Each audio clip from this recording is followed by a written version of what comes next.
Tiap negara punya strategi dan taktik masing-masing menghadapi pandemi COVID-19. Beberapa negara jadi sorotan karena strategi yang digunakan. Vietnam, Korea Selatan, Jerman dapat puja-puji dari dunia karena kesuksesannya menghadapi pandemi COVID-19. Sementara Swedia, lain lagi ceritanya. Mereka jadi satu-satunya negara yang menggunakan strategi herd immunity dalam menghadapi pandemi COVID-19.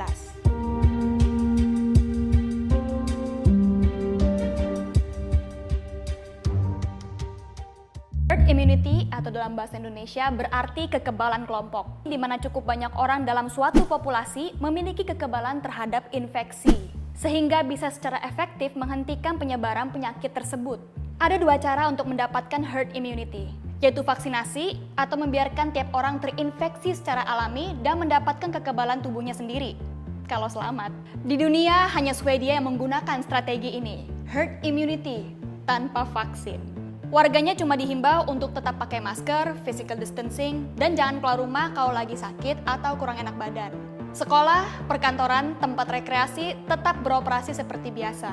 Tak ada yang namanya pembatasan pergerakan warga ataupun lockdown dan semacamnya. Semuanya tetap bebas.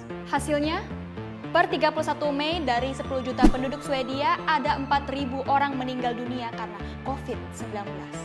Angka ini menjadikan Swedia sebagai negara dengan tingkat kematian tertinggi di Eropa. Kondisi ini mendapat kritik, tak hanya di dalam negeri tapi juga dunia internasional. Dan respon resmi Swedia, "It is far too early to measure the final result by taking a snapshot in the middle of the race. This is not a sprint, it's a marathon." Jadi tingginya tingkat kematian itu hanya dianggap sebagai proses maraton dari melawan COVID-19.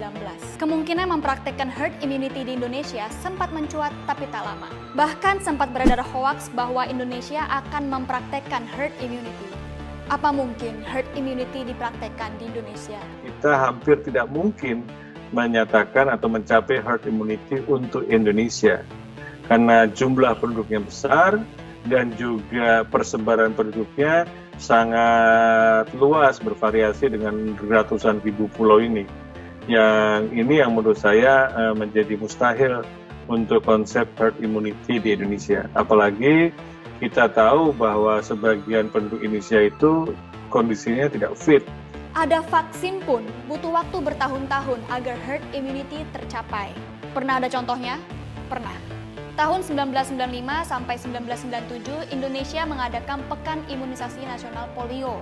Tapi, tahun 2005, ditemukan lagi kasus polio di Sukabumi, bahkan ditetapkan sebagai kasus luar biasa. Dalam setahun, korbannya mencapai 305 orang. Tahun 2014, Indonesia dinyatakan bebas polio. Meledak lagi kasus polio di Papua pada tahun 2018.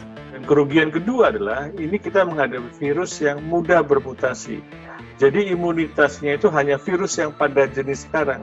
Kalau virus COVID yang nanti bermutasi, imunitas yang kita sekarang terbentuk itu tidak ada manfaatnya lagi. Kita akan mudah menderita atau terinfeksi dari virus yang jenis baru. Bertaruh pada herd immunity sepertinya pertaruhan dengan resiko yang terlalu besar.